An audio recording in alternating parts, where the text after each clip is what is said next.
You are only one stage away from a completely different life. And during our time together, I'm going to show you exactly what you can do to create your own stage, have more impact, more income for you and your business. What led me to this place was I knew that I had a calling in my life to speak on stages all over the world. I just didn't know what to do next. I was working a full-time job. I'm a husband. I'm a dad. I'm active in my community. And I had so much responsibility, but I didn't have enough time or money. And I definitely did not have any connections. But I just had this dream that I knew I could make a difference if I would pursue my dream of speaking on stages. I remember driving home, being so discouraged. I called my wife. I said, Des, we got to talk. When I get home, we got to have a hard conversation. And she's like, okay, what's going on? I said, I'll just tell you when I get there. And I finally get home. I walk into the house and we sit at the dining room table. And she looks at me, concerned. Jesse, what's going on? I said, you know how it's been my dream to share my story all over the world? She's like, yeah, I know.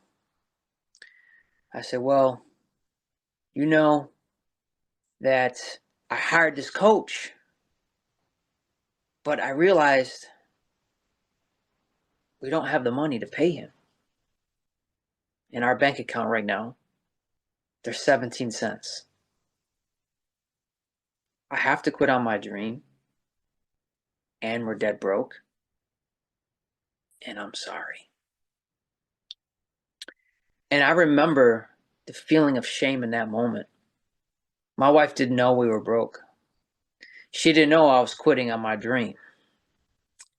And because of the shame that I felt, because I've been telling my wife and my children to always go after your dreams no matter what, and here I was giving up on mine, I dropped my head and I started crying. And as I sat at that table, crying my eyes out, my wife just sat there quietly. And then she finally speaks up and says, Jesse, you know what? I'm not going to let you give up on your dream. And when she said that, I remember wiping the tears from my eyes. And for the first time, I realized even if I don't believe in myself, I have someone who believes in me. And I'm going to borrow her belief in me till my belief catches up. Understand that you have somebody in your life who believes in you. And sometimes you have to borrow the belief from somebody else till your belief catches up. If you believe that you have a message that matters, I just want you to comment the word yes. Drop a yes in the chat. Let me know that you have a message that matters. And as I wiped those tears from my eyes, I said, you know what? You're right. I got it from that table, a different man, because I made a decision in that moment. 17 cents in my bank account. Had no connections to anybody in the speaking industry. A full schedule with all my responsibilities, and decided that I will figure this out. Because I had her support. I knew it was my calling, and I have to be an example to my family. Because sometimes you just have to be the one. You may be around people who have just settled and are okay with mediocre and average. But you're here because you know that you're destined for something more.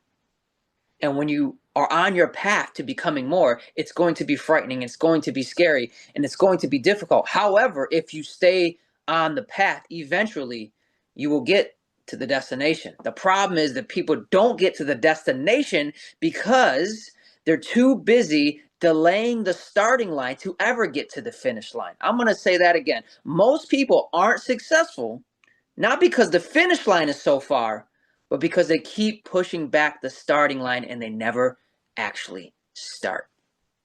Today, I'm going to give you 3 key strategies that you can implement into your life to start creating your own stage so your story can be heard.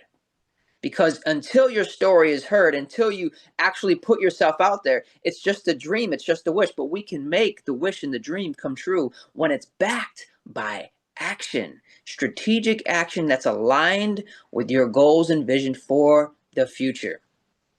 Now, during this 3-step process, I want you to take the notes because this is going to show you exactly how to get to the place that you desire when it comes to sharing your message powerfully. Now, here's the first thing. I call this the 3D blueprint. All right, the very first one is discovery. Now, when you want to speak on stages, you want to be seen, you want to be heard, you want to be understood, and you want to make an impact, and you want to make an income. And we're going to show you how to do those things. But first is the discovery phase. They're not just going to find you out of nowhere. You have to be discovered. So how do you do that? You make yourself discoverable for people to find you. And so how do people find you? First, no one is going to hire you because you say, I'm a speaker.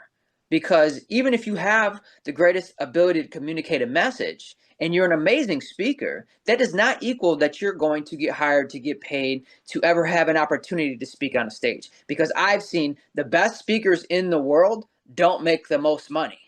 I've seen very average speakers actually make more money if they follow certain strategies. But we want you to be an amazing speaker and also get paid, not do one or the other. So here's the strategy. If you want to be an amazing speaker, in this discovery phase, I have this 3-step method called the pay method. The first part of the discovery method in there, in the pay component, is the P, which is problem you solve. Until you know the problem that you solve, nobody can hire you. They don't hire speakers, they hire problem solvers who happen to speak. And a lot of times speakers are so caught up in how well they can speak, they forget that they have to solve a problem. And until you solve a problem, they can't work with you. They can't hire you. You probably won't speak at the event.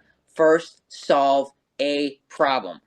And yes, one problem. That doesn't mean you can't solve more than one problem. Start with one main problem that you feel most gifted, qualified, and experienced to solve for another human being. Focus on that one problem, and that will lead to more opportunities. The very first thing, problem that you solve. That's the discovery phase, where problem we solve. The next component is the audience you serve. And people say, Jesse, my message is for everybody. No, it's not. We think it's for everybody. We want it to be for everybody, but it's not for everybody. So decide who is the specific audience that you want to serve. Because if you've identified the problem that you solve, and you've identified the audience that you serve, and now you've figured out these components and these logistics, the next part in the pay method, P-A-Y, because if you do this, you will get paid. People will pay you if you do this. The next part is your why. The literally is your why. Because we can get caught up in the hows and the whats and the wheres and the whens. But if you know your why, you will know your way. Because when you get discouraged and you want to give up and you want to quit, and being on the speaking journey, it can be a challenge sometimes. But if you remember the why, you will remember the way. And you will figure out the how. And you will figure out all those other components if you can stay clear on why you're doing this to begin with. Because that'll keep you going when you feel like giving up. A why is just another way for you to keep going on the path you've been called for. That's why the discovery phase is so important. It's also not discovering just the problem that you solve, the audience you serve, and your why. You're discovering who you're meant to become. Because although we may have an idea of, I want to have 10 gigs a year, 100 gigs a year, 200 gigs a year, maybe you want 1 gig. Think about this. Who is the person that you have to become to reach the goal? We think about, these are the number of stages I want to speak on, and that's great. You have the goal. More importantly, the person that you become along the way Once you're committed to becoming the person and doing the work, then you will have the stages in that order. Be, do, and then have. Most people just want to have without the doing or the being. But first you need to become the person, and then you do the work, and then you have the success. Now, here's the next phase. It's called the development phase. This is where you develop your skills. Whether you're at an event like this, hire a speaking coach, go to the conference, get the course, invest into yourself. That's one of the greatest shortcuts I've ever seen. Was once I started investing in myself, my life changed forever. And just so you're aware, that story that I shared earlier, when I got it from that table and said life is going to be different, even though I had 17 cents, I found a way to hire that coach. Guess what? That coach changed my life. I had no clue how I was going to pay him because I had 17 cents. He was a lot more than 17 cents. It was several hundreds of dollars that I did not have. I figured out a way to pay him because I wanted to develop the skill set, the mindset. I wanted to become that person, invest into myself and my growth and my dream. Because if you have a dream, guess what? It's going to come with a down payment. And I was making a down payment on my future in that moment. I wasn't sure how it was going to work out, but I knew that if I stayed committed to my mission, it would happen. So I developed that relationship with my coach, and I developed the skills. And guess what? I developed the network and the opportunities and the relationships. And I started to develop these things, and I became a better communicator, a better storyteller. But I had to invest in me. That's the greatest investment you can ever make, is in yourself. And developing those skills are important. And also developing how you communicate on stage. I'm going to give you a quick overview. I go more in depth on when I'm working with my clients one-to-one on how to do this. But here's a good framework if you want to be a more effective storyteller on stage. Here's the framework.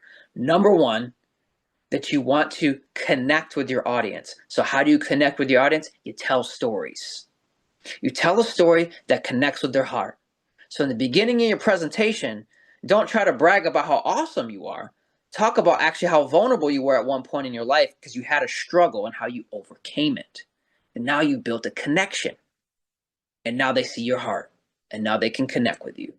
After you have built the connection out, then you want to go to the content, which is to the head.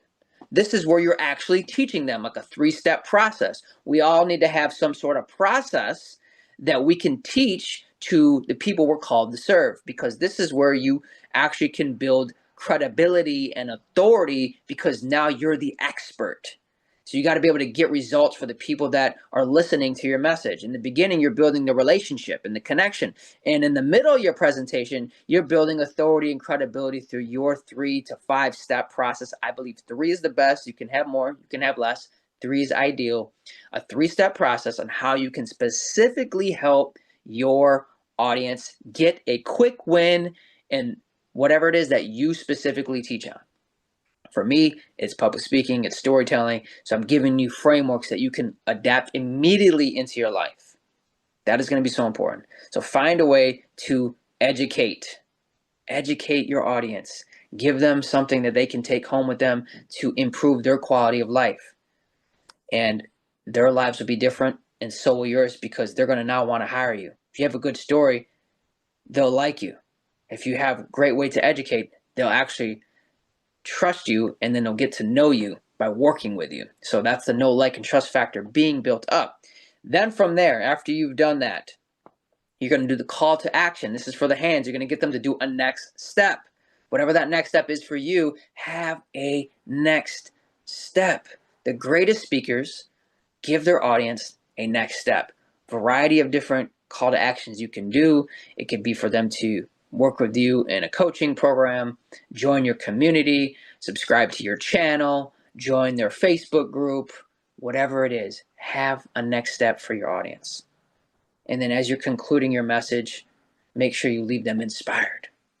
Okay, going forward, as we continue to develop our talk, you want to practice with somebody, specifically a speaking coach, someone who can help you and give you feedback.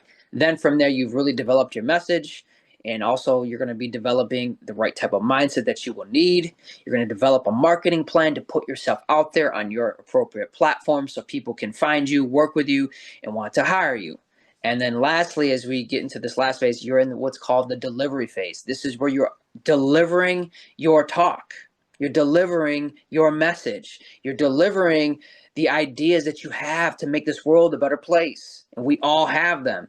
And now you're standing on a stage and you're communicating. And you may think, well, Jesse, I don't have a stage. I don't have a platform. I don't have a following. I'm going to show you what to do to get rid of all the excuses. Because when I'm coaching my clients, there's a couple excuses. Number one is that they think that their story is so traumatic that it's too much and too painful for people to listen to. Or the opposite end of the spectrum is that they've lived a pretty good life. So there's really nothing bad ever happened. And so they lived a pretty normal life and no one's going to want to listen to an average life. And they're both wrong. Truthfully, you had just the right amount of crisis or not have crisis that has life experience that you have that people need to hear about because they can connect with it. So don't ever disqualify yourself from your calling. No one can disqualify you. Your story can't even disqualify you. You already have a calling on your life. It's what are you going to do with your life experiences? And the best thing that you can do is to share it with other people and help them. Because once you take that first step, there's other people out there who have never taken the step. They never know what to do. And you can be the one to show them that it is possible to make it out of a certain circumstance. No matter if it was really dramatic or it wasn't that bad, you've still found a way to overcome some sort of challenge in your life at one point, and you overcame it. And now you give permission to other people to do the same thing. That's so important. That's why this delivery phase is so important, is it's delivering the talks. And people are saying to me constantly, well, Jesse, I don't know how to do this. And, I've spoken on stages all over the world, different countries, hosted events, trained hundreds of speakers all over the world. And the problem is that they don't know how to put themselves out there. But I say this, is that as a speaking coach and someone who helps people put together their messages and helps them create their stages, I'm going to show you how to create your own event quickly right here. I go more in depth when I work with people, but here it is. If you happen to have a phone, you most likely have the ability to record yourself talking. And if you have yourself the ability to record, you can post that on social media. Therefore, if you have a phone, you have a stage. There is never an excuse to say, well, I don't have a stage, I don't have a platform. If you have a phone, you have a stage because you probably have hundreds or thousands of people that you're connected with on social media. Therefore, you have an audience. And do you have the courage to put yourself out there and deliver on the message that you know that you're called to give? And if you hit that record button and you deliver it to the people, you will see over time, you will get more speaking opportunities if you just put yourself out there. So hitting the record button on your phone will change your life. And the more you put yourself out there on video, is uncomfortable and awkward and it's how much you don't want to do it. If you can just get past that and think, it's not about me. So when I go live on social media or when I upload videos, it's not always going to be perfect. I'm going to make mistakes. I made mistakes in this presentation, but guess what? I'm going to keep going because this presentation isn't about me. It's about you. It's about the audience, the people I'm called to serve. And every time a speaker fails to share their story, fails to put their content out there because their fear of people's opinions and what are they going to think about you, you've actually robbed the people that you're called to serve of a blessing and opportunity to heal, grow, and make an impact. Remember that. If you're going to not put yourself out there when you know that you're supposed to because of somebody's opinion that actually doesn't matter, you actually rob the people you're supposed to help of an opportunity to grow, change, heal, and make a difference in the world. And we can sometimes make decisions based out of our fear rather than base our decisions out of love. We fear the opinion so much, it becomes so strong that we care more about the fear than we care about our love for the people we're called to serve. So are you going to make a decision out of fear or out of love? If you want to make decisions out of love, comment the word love in the chat. Don't make decisions out of fear. Make it out of love. Love for the mission and the message that you have and for the love of the people you're called to serve. And go out and speak. And if you're just going live on your own platforms, that's okay. Eventually, you'll get more opportunities. And you can create your own event. And you suggest, well, I don't know how to do that. Well, let me tell you what, have the right people in your life who've hosted events. Hire that coach, that event planner who's hosted events all over the world, and ask them if you can work with them to give you the support that you need to create your own events anywhere in the world. We started doing our first event in the middle of a pandemic. I look at my wife, I said, hey, I got a great idea. She says, what's that? I said, we are going to host an event. My wife thought I was crazy, and I was. She says, what do you mean we're going to host an event? I said, we're going to do an event. I think we can just get people in a room and we can make an impact. And she's like, Jesse, you've never been to an event. You've never even hosted an event.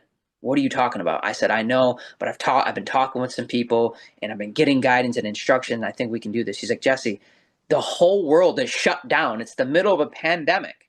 I said, I know, but I just think that we can do this. She goes, sure, go ahead. You can. There's one problem though, Jesse. The whole world is shut down. Where are you going to host the event? I said, there's one place that's open. She said, where's that? I said, the restaurants. Because they're serving food, they'll let us in. And she's like, you want to host an event in the middle of a pandemic, in the middle of a restaurant, and you have no experience? I said, absolutely. And she's like, whatever. And I said, what could go wrong? She's like, I guess we'll see. Well, we hosted our first event in the middle of a restaurant, in the middle of a pandemic. I had no prior experience. It was me, my wife, 6 other people, and that's how we started our business. Because it was a leap of faith. I had to deliver on the dream that I knew that I was called for no matter what. Even if I didn't know what to do, I knew I had a why so strong I had to keep going. Now we've been fortunate enough to host events all over the world. Places like Italy, Iceland, Canada, Florida, Texas, all over the world. I have clients that I work with now, helping a client create an event in Tokyo, Japan. It doesn't matter. We can create stages for people all over the world. And so can you, if you're committed to the dream. Now, here's the problem. A lot of us have people in our lives who are negative. They're judging. And our family and friends that we love the most actually sometimes support the least. But keep going and keep pushing. Because a lot of times you have what I call giraffe dreams, but we're in a turtle environment. Well, what does that mean, Jesse? It means is that you have a vision so big and so high and so tall, you see the world completely differently. Your vision is different. It expands beyond the horizon of what most people can see, but we're in an environment with turtles where they're moving slow. And all they see is obstacles in front of them. And they're in this hard shell. And they're satisfied with the slow pace of seeing just the things that are directly in front of them, never being able to see what is beyond the horizon. And as a giraffe, your dream is so massive, the turtle cannot relate to you. And therefore, the turtle would much rather criticize your vision because they just cannot see what you see. And I'm going to leave you with this, is that every single day, when you're pursuing your dream of speaking on stages, creating your own events, and sharing your stories, we make decisions. Am I going to be a turtle? Am I going to be a giraffe? I encourage you. Be the giraffe. Doesn't mean that the turtles, you forget about them. But don't share your vision with the turtle. Because what I've learned is that if a giraffe drops its head down too long into the atmosphere to lower its head to a turtle's level, it can actually cause health problems for the giraffe, to the point where it's hard for the giraffe to breathe and could cause it to potentially die. Don't let your dream die sharing your big vision with small-minded people. My name is Jesse Cruz. I'm a speaker coach, and I want to let you know you are one story and one stage away from a completely different life. And if you believe that your story and your message matters, I want you to comment yes in the chat. Let me know what I can do to be a support to you going forward, and I look forward to hearing from you all very soon.